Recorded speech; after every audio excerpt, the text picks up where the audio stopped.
God bless the white girls of America. I tell you, this is unnatural. I usually don't defend TikTok. I usually don't defend TikTokers. I've called it a threat to national security. But let's turn to the screen because this is a very weird circumstance and we need to talk about it. Back in full swing, which can only mean one thing. Sororities and frats are wrapping up their rush programs and welcoming potential new members into their organizations. And every year, guys, controversy seems to be stirred up about this entire process. And it's always, in my experience, about two things. Number one, men trying to get into these sororities and racism. Okay. And this year is no different on that latter issue. Before we dive into the story, though, make sure that you like All right, so now let's go in. videos and information so that new people coming into the school are enticed by them and want to try and rush and join their organization. If it sounds like I'm speaking a different language, stick with me. I know it's weird. But anyway, they make these videos. It's dancing and celebration. It's slightly cringe, but it's cute. They all have fun doing it. No harm, no foul. Like here's one from Tennessee last year. So they're standing in front of their sorority house where some of them live and they just dance and they have fun. And it's all a hype video. And year after year on social media, the internet has the same exact commentary. Like they haven't even found anything more creative. It's this exact line. Not one drop of melanin in the whole sorority. Here's another one. Not one drop of melanin in the whole sorority. Guys, you can go. All right, and that is what the problem is. Dancing, or whatever that was. But this is a problem, a huge problem in the United States of America that doesn't even just perpetrate in college campuses, but perpetrates throughout the entire school, right? I mean, that dancing, it's weird. But you know what's even weirder is that these people, black people presumably, are getting mad that they're not represented in this sorority for college kids, right? And do you know what the problem with that is? First of all, it's anti-white racism. Second of all, it's just illogic. It's not logical at all. Okay. First of all, they're treating their most precious race like a religion. Okay? They are acting like that it is something that must be worshipped, that must be preserved, that must be kept at all cost. Okay? They think it's racism that a historically white college in a overwhelmingly white nation and is probably overwhelmingly white as a club doesn't have lots of people of color. What? That makes no sense. Okay? It's statistically unlikely that you're going to have a makeup of, well, we have like 20% white here, 20% Asian, 20% black, which is all the races, each equally represented one and another. What? No. Why are you offended by that? Okay. But then when we talk about literally black clubs, like African American clubs, like that, or black clubs in the name, dedicated to black advancement, or literally Black Lives Matter, or the NAACP, which I said hasn't been useful. They've been hacks, they've been scum since like 1970, since they have no point of existing anymore. Well, it's just black advancement, oppression, wah. You're not oppressed. You're not oppressed, okay? You are not oppressed. You get an entire month, okay? I don't want to hear you whining about oppression anymore, okay? And I ask people, wait, why do we have a Black History Month but not a white one? And you're like, well, see, we celebrate white people every day of the year, but black people only get 28 days or 29, depending on if it's a leap year. Sure. Do you know why?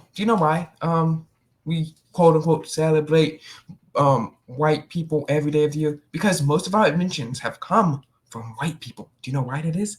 Because the United States is 60%, I think 70% white. Let's check the stat. Let's look at the stats. I've got the facts. My money like Liz on my 59% and 12.6% black.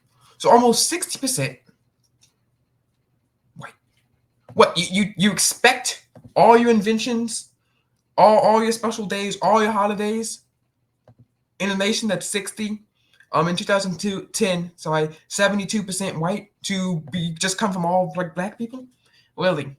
Okay, even if you combine all the minorities in the United States, the white race still has the advantage in terms of numbers. So what, you expecting that, say, 40% of the population, I'm being extra generous here, more realistic, 12% of the population that you actually care about is just going to contribute to every advancement every day in the United States of America?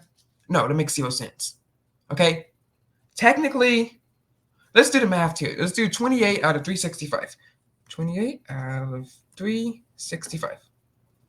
Technically, Black people are celebrated, and this is not including special days like Martin Luther King Jr. Day or days dedicated for Black people or special weeks dedicated for them.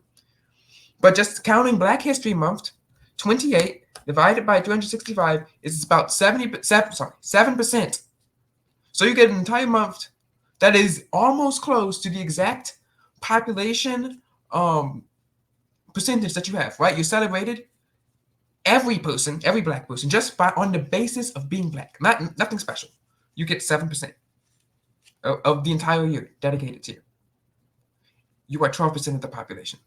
I think that's good enough. But nonetheless, right, yeah, and you guys ask, why are most of our inventions and advancements from white people? Because they make up most of the population, you idiots. They make up most of the population, okay? It would be weird if Black people made 72% of all the inventions in the United States, okay? That'd be about 4, 5, 6 times more than their population. That doesn't make sense. It just doesn't make any mathematical sense.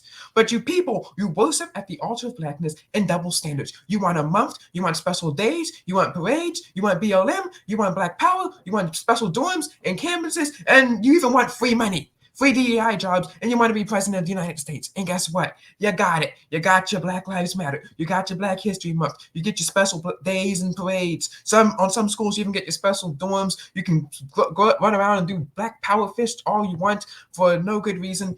And you also had a Black president of the United States. And guess what?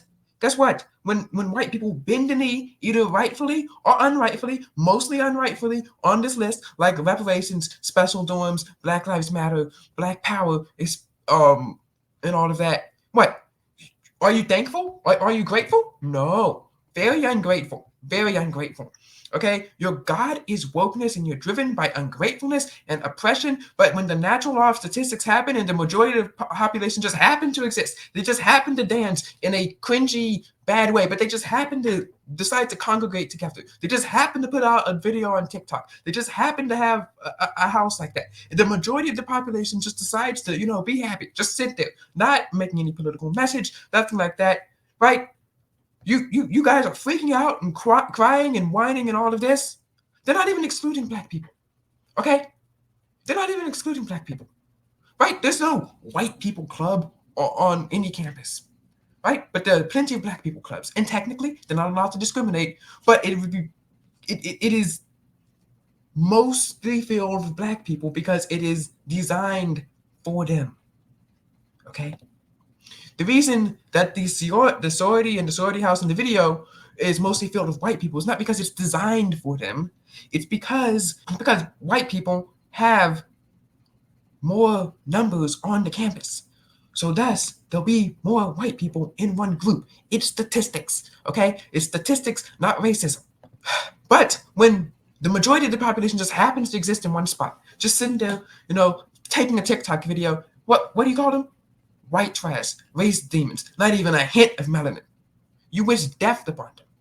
And if white people did the same thing that you did, if they asked for free money, if they asked for special jobs just for them, like DEI, white power, white schools, white clubs, white lives matter, guess what? Y'all would freak out. Mostly justifiably, because it's weird and wrong and probably racist to say these things. But when the exact flip happens, you guys are like, oh, this is amazing. And you worship your God. You've made race your God. You've made it something to be proud of. You've made it something that you aspire to be. Let's stop worshiping at the altar of Blackness in our churches, in our lives, in our schools. You're not special. Do you know what I'm proud of? I'm proud that I'm American. I'm proud that I'm Christian. I chose to be this. I'm a patriotic American, right? I'm a devoted Christian. I'm proud to be evangelical, right? I chose these. No one chose their race. No one chose to be white. No one chose to be Black. No one chose to be Asian. No one chose your skin color. You're not special just because of your race. You're not special because you have more color in your skin. You should be proud of what you've accomplished. You should be proud about what you've done. You should be proud about who you've chosen to be. Not proud about who you've been born as. It's not an accomplishment. You shouldn't be celebrated just for existing. I had a teacher once.